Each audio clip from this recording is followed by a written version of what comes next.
হৃদরোগ কিংবা heart attack এটাকে শুধুমাত্র একটা বয়স্কদের রোগ হিসেবে চিন্তা করা হতো। অতি সম্প্রতি আমরা যে প্রবণতা লক্ষ্য করছি যে এটা শুধুমাত্র যে বয়স্কদের আক্রান্ত করছে এরকম না।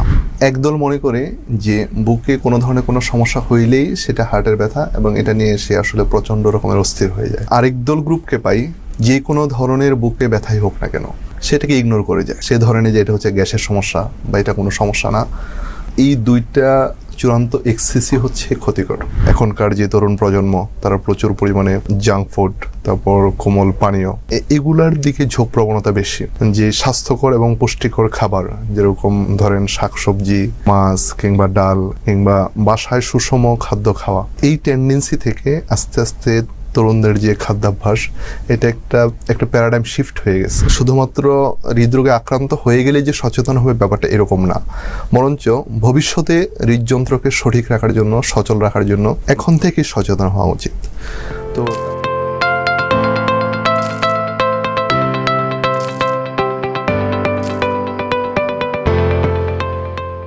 দর্শক, স্বাগত মেডিভার স্বাস্থ্য কথনে।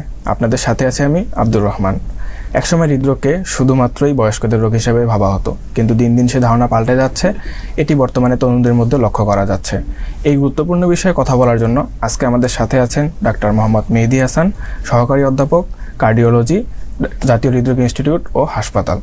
স্যার, আপনাকে আমাদের প্রোগ্রামে স্বাগত। জি, ধন্যবাদ। স্যার, যেটি জানতে চাচ্ছিলাম, বয়স্কদের রোগ হিসাবে আমরা হৃদরোগকে জানতাম, কিন্তু আমি যেটি বললাম যে তরুণদের মধ্যে এটি আসলেই লক্ষ্য করা যাচ্ছে কিনা, আপনার কাছে কি মনে হয়? জি, নিঃসন্দেহে যে আগে যেটা হৃদরোগ কিংবা হার্ট অ্যাটাক এটাকে শুধুমাত্র একটা বয়স্কদের রোগ হিসেবে চিন্তা করা হতো, কিন্তু অতি সম্প্রতি আমরা যে প্রবণতা লক্ষ্য করছি যে এটা শুধুমাত্র যে বয়স্কদের আক্রান্ত করছে এরকম না। যারা অপেক্ষাকৃত তরুণ, বয়স 40 কিংবা 45, এটা বিশেষ করে আমাদের এই ইন্ডিয়ান সাবকন্টিনেন্ট এবং ভারত, বাংলাদেশ, পাকিস্তান, শ্রীলঙ্কা এই দেশগুলোতে তরুণরাও বেশ ব্যাপকভাবে হৃদরোগে আক্রান্ত হচ্ছে। সুতরাং নিঃসন্দেহে এটা বলাই যায় যে এটা শুধুমাত্র এখন আর বয়স্কদের রোগ নয়, বরঞ্চ তরুণরাও অধিকারে এই হৃদরোগে আক্রান্ত হচ্ছে। আপনি জানেন যে আমরা যারা তরুণ রয়েছে আমরা সব থেকে বেশি কর্মক্ষম এবং আমরা দেখা যায় যে অনেক কাজের মধ্যে থাকি, কিন্তু তারপরেও কেন তরুণদের মধ্যে আজকাল এটি বৃদ্ধি পাচ্ছে? জি, তরুণদের যে হৃদরোগের প্রবণতা ইদানিং বৃদ্ধি পাচ্ছে এটার বেশ অনেকগুলো কারণ রয়েছে। তার মধ্যে বিশেষ করে আমি যেটা বলবো যে তরুণদের লাইফস্টাইল এখন চেঞ্জ হয়ে যাচ্ছে। যে তরুণ বয়সে যে সময় কর্মক্ষম থাকার কথা ঠিক সেই পরিমাণ শারীরিক পরিশ্রম করছে না। তার পাশাপাশি একটা খাদ্যাভ্যাস এটার পিছনে একটা ব্যাপক ভূমিকা রাখছে। কারণ এখনকার যে তরুণ প্রজন্ম তারা প্রচুর পরিমাণে ফাস্ট ফুড কিংবা জাঙ্ক ফুড, তারপর কোমল পানীয় এগুলার দিকে ঝোঁক প্রবণতা বেশি। যে স্বাস্থ্যকর এবং পুষ্টিকর খাবার যেরকম ধরেন শাকসবজি, মাছ কিংবা ডাল কিংবা বাসায় সুষম খাদ্য খাওয়া, এই টেন্ডেন্সি থেকে আস্তে আস্তে তরুণদের যে খাদ্যাভ্যাস এটা একটা প্যারাডাইম শিফট হয়ে গেছে। যে তরুণরা এখন বাইরে খাবার খেতে পছন্দ করে, তারপর ফাস্ট ফুড কিংবা বিরিয়ানি আইটেম কিংবা যেগুলা উচ্চ চর্বি সমৃদ্ধ এবং হার্টের জন্য ক্ষতিকর, এই ধরনের খাবারের প্রতি তরুণদের একটা আগ্রহ তৈরি হয়েছে, দ্বিতীয় এই কারণ। আর তার পাশাপাশি বিভিন্ন ধরনের এডিকশন, যেমন ধরেন অ্যালকোহল কিংবা বিভিন্ন ধরনের যে উত্তেজক ট্যাবলেট, এইগুলার প্রতি এক ধরনের আসক্তি, তো সবগুলা মিলিয়েই আসলে তরুণদের যে হৃদরোগের ঝুঁকি বাড়ছে। আমি যদি একসাথে বিষয়টাকে সামারি করি, যে একটা কায়িক পরিশ্রমের অভাব, একটা যে স্বাস্থ্যকর যে খাদ্যাভ্যাস, এই খাদ্যাভ্যাসের অভ্যাস তৈরি না হওয়া, তার পাশাপাশি বিভিন্ন ধরনের নেশা কিংবা মাদকদ্রব্য কিংবা বিভিন্ন ধরনের যে সাবস্টেন্স মিস ইউজ, এই জিনিসগুলোর প্রতি আসক্তি হৃদরোগের ঝুঁকি বাড়াচ্ছে। জি, ধন্যবাদ স্যার, আমরা বিষয়টি বুঝতে পেরেছি। আরেকটি বিষয় স্যার, আপনারা জানেন যে তরুণ বয়সে আমাদের স্টুডেন্ট যারা রয়েছে বা যারা চাকরিজীবী, চাকরি করবে, এরকম অবস্থায় একটা মানসিক চাপ কাজ করে তরুণদের মধ্যে, এটি অনেক বেশি দেখা যায়। তো এই জিনিসটি কোনোভাবে দায়ী কিনা বা কতটুকু দায়ী আপনার কাছে কি মনে হয়? জি, মানসিক চাপের কথা যদি বলি, যে এইটাকে শুধুমাত্র একটা একক ফ্যাক্টর হিসাবে বলা উচিত হবে না, বরঞ্চ এটা একটা ট্রিগার হিসেবে কাজ করতে পারে। মূলত হচ্ছে তার যে খাদ্যাভ্যাস, যে কিংবা হচ্ছে তার যে শারীরিক যে পরিশ্রম করার যে অনভ্যাস, যে দীর্ঘ সময় একটানা বসে থাকা কিংবা হচ্ছে শুয়ে থাকা, তারপর যে সপ্তাহে যে আমাদের প্রতিদিন অন্তত 30 মিনিট করে, সপ্তাহে কমপক্ষে 150 মিনিট যে গাইডলাইন রয়েছে যে আমাদের এই পরিমাণ শারীরিক পরিশ্রম করা উচিত, কিন্তু বর্তমান সময়ে আসলে এই পরিশ্রমটুকু অধিকাংশ মানুষের পক্ষেই এই পরিশ্রমটুকু আসলে করা হয়ে ওঠে না। তো এই সব কারণেই আসলে হৃদরোগের ঝুঁকি বাড়ছে। তো মানসিক চাপ এটা একটা ট্রিগার হিসেবে কাজ করছে, কিন্তু এটা আসলে শুধুমাত্র একটা একক ফ্যাক্টর না হৃদরোগের জন্য। আমরা নর্মালি হচ্ছে ধরেন কোনো বয়স্ক মানুষ যখন মানে একটা বয়সে চলে যায়, তখন দেখা যায় যে উনি হচ্ছে বিভিন্ন রকমের ভাবে স্বাস্থ্য সচেতন থাকে, কিন্তু তরুণরা থাকে না। তো একজন তরুণ কিভাবে বুঝবে যে হচ্ছে তার হৃদরোগের সমস্যা হচ্ছে বা তার হার্টে কোনো একটা প্রবলেম তৈরি হচ্ছে কিনা? জি, সচেতনতার প্রশ্ন যদি আমি বলি, যে তার মানে এই না যে তার হার্টের সমস্যা শুরু হয়ে গেলে তখনই সে সচেতন হবে। আমি ব্যাপারটাকে আমি যদি অন্যভাবে বলি, যে আজকের যে অভ্যাস, এইটাই আমার ভবিষ্যতের যে হৃদ স্বাস্থ্য বা হার্টের স্বাস্থ্য নির্ধারণ করে দেয়।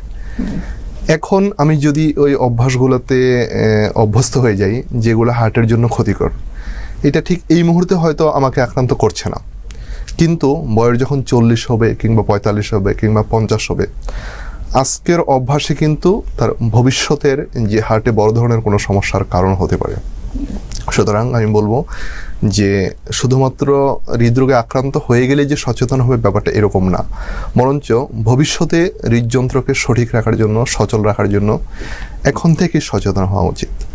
তো তার পাশাপাশি আপনার যে প্রশ্ন যে কখন সে বুঝতে পারবে যে তার হার্টের সমস্যা হতে পারে, সে ব্যাপারগুলো হচ্ছে যে কেউ যদি একটু পরিশ্রম করলে কিংবা একটু হাঁটলেই যদি বুকে ব্যথা হয়, এবং একটু যখন তার স্বাভাবিক যে পরিশ্রম এটার চেয়ে একটু বেশি যখন সে শ্রম দিবে, একটু বেশি যখন একটু ইফোর্ট দিবে, তখনই তার বুকে একটু চাপ লেগে আসবে।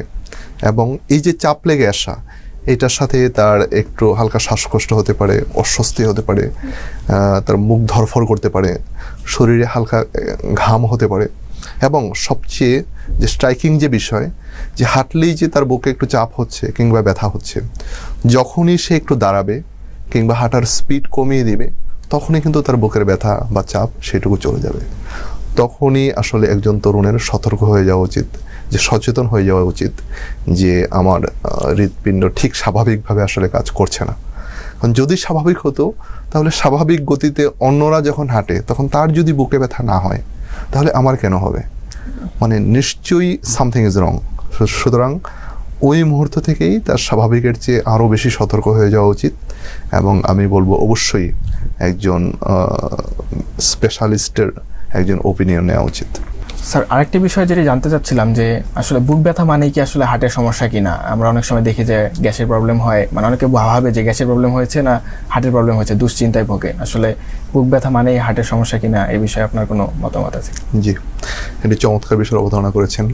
মানে আপনার যে প্রশ্নটা হচ্ছে বুক ব্যথা মানেই হার্টের সমস্যা কিনা। এই জিনিসটার ব্যাপারে আমরা দুইটা মানে এক্সট্রিম এক্সিস দেখতে পাই। একদল মনে করে যে বুকে কোনো ধরনের কোনো সমস্যা হইলেই সেটা হার্টের ব্যথা, এবং এটা নিয়ে সে আসলে প্রচণ্ড রকমের অস্থির হয়ে যায়, যেটা কোনো রকমই হওয়া উচিত না। আবার আমরা আরেক দল গ্রুপকে পাই যারা হচ্ছে বুকে ব্যথাকে, সেটা যে কোনো ধরনের বুকে ব্যথাই হোক না কেন, সেটাকে ইগনোর করে যায়। সে ধরনের যে এটা হচ্ছে গ্যাসের সমস্যা বা এটা কোনো সমস্যা না। সুতরাং এই দুইটা চূড়ান্ত এক্সেসই হচ্ছে ক্ষতিকর। আবার যে বুকে ব্যথা মানেই যে শুধু হার্টের সমস্যা এটাও না, যে অনেক সময় গ্যাস্ট্রিক অ্যাসিডিটি কিংবা যে রিফ্লাক্স আমরা যেটাকে জার্ড বলি, এই রোগের কারণে বুকে ব্যথা হতে পারে। অথবা যে বুকে তো শুধু হার্ট থাকে না, আমাদের বুকের ভিতরে ফুসফুস থাকে, হার্টের বাহিরে পর্দা থাকে, ফুসফুসের বাহিরে পর্দা থাকে, এখানে বুকে পাঁজরের হাড় থাকে, মাংসপেশি থাকে, বুকের মধ্যে ইসোফেগাস মানে অন্ননালী যেটা সেটা থাকে, সুতরাং এই সবগুলার যে কোনো ব্যথা তো বুকেই হবে, যেহেতু এই সবগুলো বুকের ভিতরেই থাকে। তো সুতরাং বুকের যে কোনো ব্যথাকে হার্টের ব্যথা হিসাবে যেমন চালিয়ে দেওয়া উচিত না, আবার এটা হার্টের ব্যথা না এই ব্যাপারে কনফিডেন্ট থাকা আসলে উচিত না। তো আমি যদি একটু সহজ করে দিই যে কখন আমরা বলবো যে এটা হচ্ছে হার্টের ব্যথা, আমি যেটা একটু আগে বললাম যে যখনই হাঁটতে গেলে বুকে ব্যথা হবে, পরিশ্রম করতে গেলেই বুকে ব্যথা হবে। এই ব্যথাটা সাধারণত বুকের বাম পাশে হয়, সেখান থেকে এই ব্যথাটা হাতের দিকে চলে যেতে পারে, ঘাড়ের বাম পাশে যেতে পারে, চোয়ালের দিকে যেতে পারে, এবং এই ব্যথার সাথে একটা অস্বস্তি হতে পারে, শ্বাসকষ্ট হতে পারে, এবং শরীরে হালকা ঘাম দেখা দিতে পারে। এবং যখনই সে বিশ্রাম নেওয়ার সাথে সাথে এই ব্যথাটা সাধারণত কমে যায়। তো সুতরাং এই ধরনের কোনো লক্ষণ যদি দেখা দেয়, এটাকে কোনোভাবেই আমার এটা গ্যাসের সমস্যা হিসাবে বা অন্য কোনো সাধারণ সমস্যা হিসাবে চিন্তা করা উচিত হবে না। অতি দ্রুত তাকে এই বিষয়ে একজন বিশেষজ্ঞ চিকিৎসকের পরামর্শ নেওয়া উচিত। তো আশা করি ব্যাপারটা ক্লিয়ার হয়েছে আপনার কাছে। জি, বুঝতে পেরেছি। আরেকটা বিষয় হচ্ছে এটার সাথেই যদি অ্যাড করতে চাই যে আসলে পরীক্ষাটা কাদের করা উচিত, হার্টের কতটুকু সমস্যা হলে আমার কাছে মনে হয় যে আমি একটু ক্লিনিকে গিয়ে আমার পরীক্ষা করা উচিত, এবং আমি যেটা বললেন যে স্যারকে দেখানো উচিত। জি, যে বুকের যে কোনো ধরনের ব্যথা, আমি যেটা বলেছি যে হাঁটতে গেলেই কিংবা পরিশ্রম করতে গেলেই যদি বুকে ব্যথা হয় এবং বিশ্রাম নিলে সেটা কমে যায়। এই ব্যাপারে আমি একটা জিনিস ক্লিয়ার করি যে হাঁটতে গেলে একটু শ্বাসকষ্ট হয়, কিন্তু হাঁটতে গেলে বুক ধরফর করে, এটা কিন্তু এক জিনিস। আমি একেবারে টু মাচ স্পেসিফিক্যালি প্রশ্ন করতে চাই যে হাঁটতে গেলে কিংবা পরিশ্রম করতে গেলে বুকে ব্যথা হয় কিনা। বুক ধরফর কিংবা শ্বাসকষ্ট, আমি কিন্তু এটার কথা বলছি না যে হাঁটতে গেলেই বুকে ব্যথা হয় কিনা। যদি এই ধরনের কোনো সমস্যা অনুভূত হয় তাহলে অবশ্যই একজন বিশেষজ্ঞ চিকিৎসকের পরামর্শ নেওয়া উচিত, এবং ওই বিশেষজ্ঞ চিকিৎসকই আসলে নির্ধারণ করে দিবে যে পরীক্ষার মধ্যে যেমন ইসিজি, ইকোকার্ডিওগ্রাফি কিংবা ইটিটি কিংবা করোনারি এনজিওগ্রাম, এগুলো পরবর্তী ধাপে আসবে, কিন্তু করার প্রয়োজন আছে কি না সেটা একজন বিশেষজ্ঞ চিকিৎসকই আসলে নির্ধারণ করবে। আর এইটার পাশাপাশি যদি কারো এই ধরনের কোনো সমস্যা নাও থাকে, কিন্তু তার পরিবারে যদি অল্প বয়সে কারো হার্ট অ্যাটাকে আক্রান্ত হওয়ার ইতিহাস থাকে, কিংবা পরিবারে কেউ অল্প বয়সে যদি হঠাৎ মৃত্যুর কোনো ধরনের কোনো ইতিহাস থাকে, তাহলে তাকে অবশ্যই একজন বিশেষজ্ঞ চিকিৎসকের পরামর্শ অনুযায়ী তার ইসিজি এবং ইকোকার্ডিওগ্রাফি কিংবা লিপিড প্রোফাইল এবং হার্টের যে প্রয়োজনীয় পরীক্ষা নিরীক্ষা সেগুলো করে ফেলা উচিত। কারণ হচ্ছে বেশ কিছু রোগ রয়েছে, যেমন HOCM, যেটা হচ্ছে হার্টের মাংসপেশির একটা সমস্যা। তারপর ফ্যামিলিয়াল হাইপার কোলেস্টেরলেমিয়া, মানে হচ্ছে তার পারিবারিকভাবেই তার রক্তে কোলেস্টেরলের মাত্রা অত্যন্ত হাই। যে কোলেস্টেরল হার্টের রক্তনালীতে জমা হয় এবং জমা হয়ে যে কোনো ধরনের হার্ট অ্যাটাক কিংবা হচ্ছে হার্টের রক্তনালীর ব্লক, এই সমস্যাগুলো তৈরি করতে পারে। এইগুলা ছাড়াও আরও কিছু জন্মগত হৃদরোগ রয়েছে, যেগুলা কোনো ধরনের কোনো লক্ষণ হয়তো তার থাকবে না, কিন্তু হঠাৎ করে হার্ট অ্যাটাক কিংবা হঠাৎ করে মৃত্যু হয়ে যাওয়ার সম্ভাবনা থাকে। সুতরাং পরিবারে যদি এই ধরনের কোনো রোগের ইতিহাস থাকে, তাহলে তাকে অবশ্যই বিশেষজ্ঞ চিকিৎসকের পরামর্শ অনুযায়ী হার্টের জন্য প্রয়োজনীয় ইভালুয়েশন সেটা অবশ্যই করে ফেলতে হবে। জি, আশা করি আমাদের দর্শকরা এই বিষয়ে ধারণা পেয়েছেন। এবার আমরা একটু সমাধানের দিকে যেতে চাচ্ছিলাম। এতক্ষণ আমরা অনেক সমস্যা শুনেছি। আসলে খাবার, মানে হার্টের জন্য স্পেসিফিক কোনো খাবার, মানে হার্ট ভালো থাকবে বা হার্টের কোনো সমস্যা হবে এরকম কোনো খাবারের পরামর্শ আপনার পক্ষ থেকে থাকবে কিনা? জি, খাবারের ব্যাপারে যদি আমি পরামর্শ বলতে চাই যে হার্ট ভালো থাকবে এরকম স্পেসিফিক কোনো খাবার আসলে নেই। মানুষের জন্য যা কিছু কল্যাণ করা আল্লাহ তা আমাদের জন্য হালাল করেছেন, সুতরাং যে কোনো হালাল খাবারই আসলে মানুষের জন্য কল্যাণকর।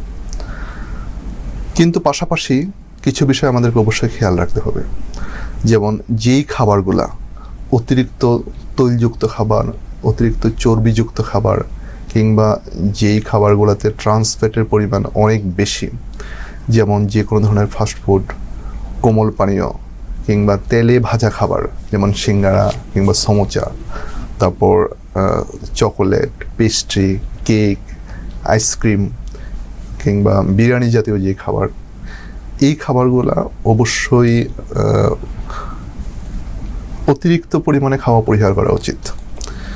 আমি যেটা সাধারণত আমার রোগীদেরকে বলি যে আপনি খেতে পারবেন না এরকম কোনো জিনিস নাই, আপনি অবশ্যই খেতে পারবেন, কিন্তু এটা একেবারেই পরিমিত খাবেন।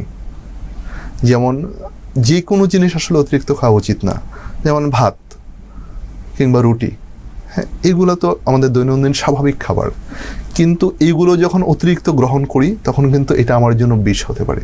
এটা যখন আমি প্রয়োজনের মাত্রাতিরিক্ত পরিমাণে গ্রহণ করি, এটা আমার হার্টের জন্য ক্ষতিকর হতে পারে। সুতরাং আমি বলবো যে কোনো খাবার একেবারেই অ্যাভয়েড করার যেমন প্রয়োজন নেই, আবার এই খাবারগুলা মাত্রাতিরিক্ত গ্রহণ করার কোনো সুযোগও নেই। তার পাশাপাশি কিছু কিছু খাবার যেমন শাকসবজি, তারপর মৌসুমি ফলমূল, সামুদ্রিক মাছ, এই খাবারগুলো যদি আমরা পর্যাপ্ত পরিমাণে গ্রহণ করি, এইটা আসলে হৃদযন্ত্রের জন্য বা আমাদের হার্টের জন্য এই খাবারগুলো অত্যন্ত উপকারী। জি, আমরা এই বিষয় সম্পর্কে ধারণা পেলাম।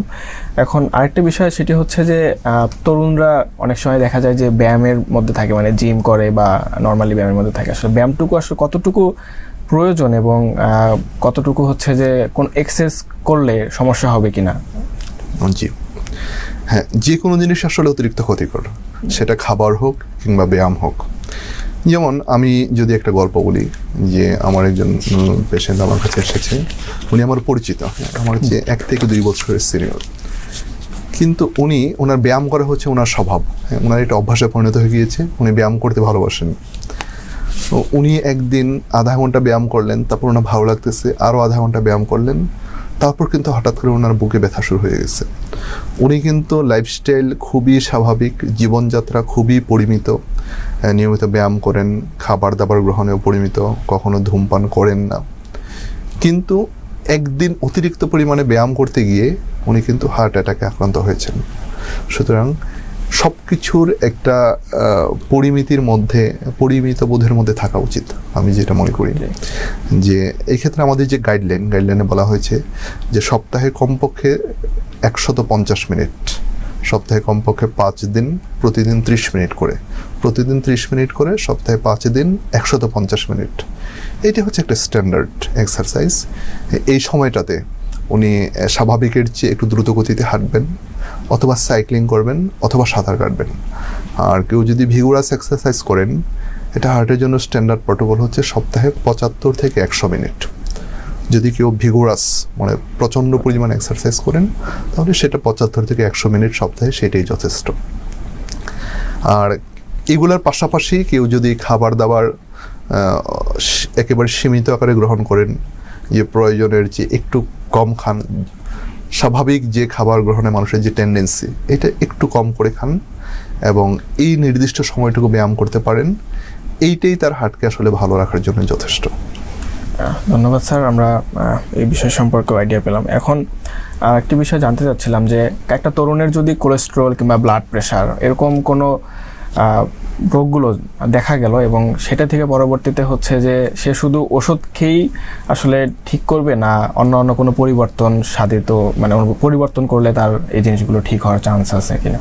জি, আপনি ব্লাড প্রেশারের কথা বলেছেন, আপনি কোলেস্টেরলের কথা বলেছেন। ব্লাড প্রেশার একটা লেভেল পর্যন্ত আমাদের যে recent guideline, European society of কার্ডিওলজির গাইডলাইন কিংবা আমেরিকান হার্ট অ্যাসোসিয়েশনের গাইডলাইন, সবাই কিন্তু বলে যে ব্লাড প্রেশার কন্ট্রোলের সবচেয়ে প্রাথমিক স্টেপ হচ্ছে ডায়েটারি মডিফিকেশন এবং লাইফস্টাইল মডিফিকেশন। শুধুমাত্র ডায়েট মডিফিকেশনের মাধ্যমেই সিস্টোলিক ব্লাড প্রেশার 10 থেকে 15 মিলিমিটার মার্কারি পর্যন্ত কমানো সম্ভব।